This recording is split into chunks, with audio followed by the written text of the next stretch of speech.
La Divina Commedia di Dante Alighieri, scritta tra il 1308 e il 1321, è uno dei capolavori più importanti della letteratura mondiale. Nel poema Dante racconta un viaggio simbolico nell'aldilà, attraverso inferno, purgatorio e paradiso, guidato da Virgilio e da Beatrice, che rappresenta l'amore e la salvezza.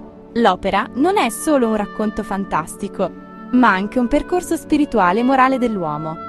Durante il Romanticismo, Dante fu riscoperto come un poeta moderno per la forza dei suoi sentimenti, per il mistero e per la profondità interiore della sua poesia. I romantici vedevano nella Divina Commedia un viaggio dell'anima e un esempio di poesia intensa e visionaria, capace di unire emozione, religione e riflessione morale, influenzando anche altre arti come la musica e la pittura.